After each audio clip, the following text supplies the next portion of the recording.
Hi friends, ഞങ്ങളെന്നൊരു യാത്ര പോവുകയാണേ. ഒരുപാട് കാലം കൂടിയുള്ള ആഗ്രഹമായിരുന്നു എങ്ങോട്ടെങ്കിലുമൊക്കെ ഒന്ന് പോകണമെന്നുള്ളത്. ഞാനും മോളും കൂടെ കുളിച്ചൊരുങ്ങി റെഡിയായി വീടും പൂട്ടി ഇറങ്ങി. വിളക്കുമാടം എന്ന് പറഞ്ഞ സ്ഥലത്തേക്കാട്ടോ ഇന്നത്തെ നമ്മുടെ യാത്ര.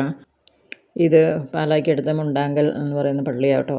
എല്ലാ വണ്ടിക്കാരും ഇവിടെ നിന്ന് നേർച്ചയിടാതെ ഒരു ദിവസത്തെ യാത്ര അവർ തുടങ്ങാറില്ല. നമ്മളും അങ്ങനെ കയറി ഇവിടെ നിന്ന് പ്രാർത്ഥിച്ചു. ഇത് വിശുദ്ധ അന്തോണീസ് പുണ്യാളൻ്റെ പള്ളിയാട്ടോ. ഇവിടെ ഒരുപാട് പ്രത്യേകതകളുള്ള പള്ളിയാണ്. ഭരണങ്ങാനത്തിനും പൈകയ്ക്കും ഇടയിലാട്ടോ ഞാൻ ഈ പറഞ്ഞ വിളക്കുമാടം എന്ന് പറഞ്ഞ സ്ഥലം. അങ്ങനെ നമ്മൾ ഭരണങ്ങാനത്തെത്തി. ഭരണങ്ങാനം വരുമ്പോൾ നമുക്ക് ഏതെങ്കിലും അൽഫോൻസാമ്മയുടെ കബറിടത്തേക്ക് പ്രാർത്ഥിക്കാതെ പോകാൻ പറ്റത്തില്ലല്ലോ. കത്തോലിക്ക സഭയിലെ ഒരു വിശുദ്ധയും ഭാരതത്തിൽ നിന്ന് വിശുദ്ധ പദവിയിലേക്ക് ഉയർത്തപ്പെട്ട ആദ്യത്തെ വനിതയാണ് നമ്മുടെ ഈ വിശുദ്ധ അൽഫോൻസാമ്മ. ജൂലൈ 28-നാണ് വിശുദ്ധ അൽഫോൻസാമ്മയുടെ പെരുന്നാൾ. അന്ന് ഭയങ്കര തിരക്കാവട്ടെ, ഇങ്ങോട്ട് വരാൻ പോലും നമുക്ക് പറ്റത്തില്ല, അത്രയ്ക്ക് ജനക്കൂട്ടമാണ്. ഇന്ന് ഇടദിവസം ആയതുകൊണ്ട് ഇന്ന് പൊതുവേ തിരക്ക് കുറവാട്ടോ. അതുകൊണ്ട് നമുക്ക് കബറിടത്ത് കയറി കുറച്ച് നേരം അവിടെ ഇരുന്ന് പ്രാർത്ഥിക്കാനൊക്കെ സമയം കിട്ടി. ഈ പള്ളിക്ക് ചുറ്റും ഒരുപാട് കാഴ്ചകളുണ്ട് കേട്ടോ കാണാൻ. ഞങ്ങളെപ്പോഴും സ്ഥിരം ഇവിടെ വരുന്നതായതുകൊണ്ട് നമ്മൾ അവിടെയൊന്നും കാണാനൊന്നും പോയൊന്നുമില്ല. പിന്നെ 10-12 വർഷങ്ങൾക്ക് മുന്നേ കേട്ടോ ഞാനത് സ്കൂട്ടർ എടുക്കുന്നത്. അന്ന് ഞാനിവിടെ വന്ന എൻ്റെ സ്കൂട്ടർ വെഞ്ചിരിച്ചതൊക്കെ. പിള്ളേർക്ക് ഫൈനൽ എക്സാം ആകുമ്പോഴത്തേക്കും പേന നമ്മൾ മേടിച്ചോണ്ട് വരും. ഇവിടെ എന്നിട്ട് വെഞ്ചിരിച്ചിട്ട് എഴുതാനൊക്കെ കൊടുക്കുന്നത്. അങ്ങനെ എല്ലാ വർഷവും തന്നെ നമ്മൾ ഫൈനൽ എക്സാം ആകുമ്പം കൊടുക്കാറുണ്ട് കേട്ടോ.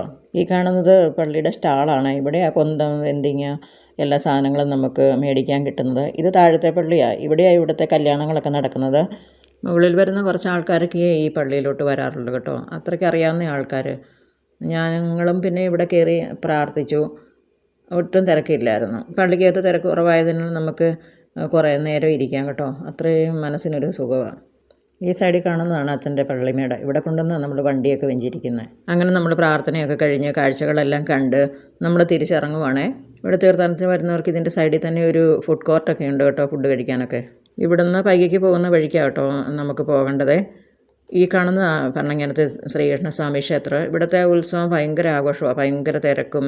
നമ്മുടെ ഭരണങ്ങാനം ടൗണിലേക്ക് ഘോഷയാത്രയൊക്കെ ഉണ്ട്. അന്നേരം ഭയങ്കരമായിട്ട് വണ്ടി ബ്ലോക്ക് ആവുകയൊക്കെ ചെയ്യുന്ന. ഈ കാണുന്നതാണ് വിലങ്ങുപാറ എന്ന ഗ്രാമം. ഇവിടെ ഒരു ചെറിയൊരു ഹോട്ടലൊക്കെ ഉണ്ട്, ഭയങ്കര ഫേമസ് ആണ്. കുറച്ച് പേർക്കെങ്കിലും അറിയാമായിരിക്കും, റീലുകളിലൂടെയൊക്കെ ഒരുപാട് പ്രശസ്തമാണ്. അങ്ങനെ നമ്മൾ കാണാൻ കാത്തിരുന്ന സ്ഥലത്തെത്തി കേട്ടോ. ഇതാണ് വിളക്കുമാടം എന്ന് പറഞ്ഞ സ്ഥലം. ഇതാട്ടോ പ്രസിദ്ധി ആർജിച്ച വിളക്കുമാടത്തെ നെല്ലറ എന്നറിയപ്പെടുന്ന മേട.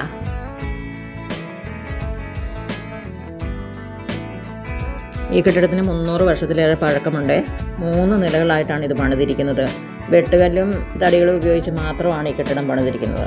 ഇതിന് ചുറ്റിനും വരുന്ന 10-25ഓളം നെൽപ്പാടത്ത് കൃഷി ചെയ്യുന്ന നെല്ല് സംഭരിക്കുന്നതിന് വേണ്ടി മാത്രമാണ് അന്നത്തെ കാലത്ത് ഇത് പണിതത്.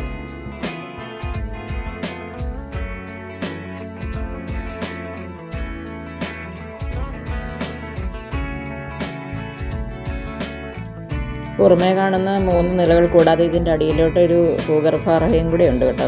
നമുക്കത് അധികം അങ്ങനെ കാണാൻ പറ്റത്തില്ല. ഇതിൻ്റെ സൈഡിൽ കൂടെ ഇരിക്കാൻ നല്ല സുഖം കേട്ടോ. എത്ര വെയിലത്തും നല്ല കാറ്റാണ്. നിങ്ങൾ ഒരിക്കലെങ്കിലും ഇവിടെ വരണേ, അത്രയ്ക്ക് കാണാൻ രസമാണ് ഇതിൻ്റെ ചുറ്റുപാടുമുള്ള സ്ഥലങ്ങൾ.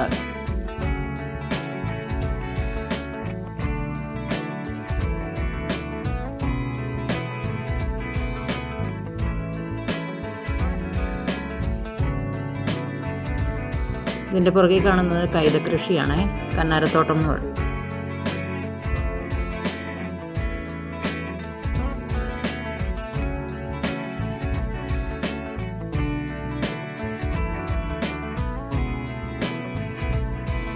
അങ്ങനെ ഇന്നത്തെ യാത്രകളൊക്കെ അവസാനിച്ച് ഞങ്ങൾ തിരിച്ചു പോവുകയാണ്. വീഡിയോസ് ഇഷ്ടമായാൽ ലൈക്ക് ചെയ്യാൻ, സബ്സ്ക്രൈബ് ചെയ്യാനും മറക്കരുത്. ഇനിയും ഇതിലും നല്ല വീഡിയോസുമായി വീണ്ടും കാണാം.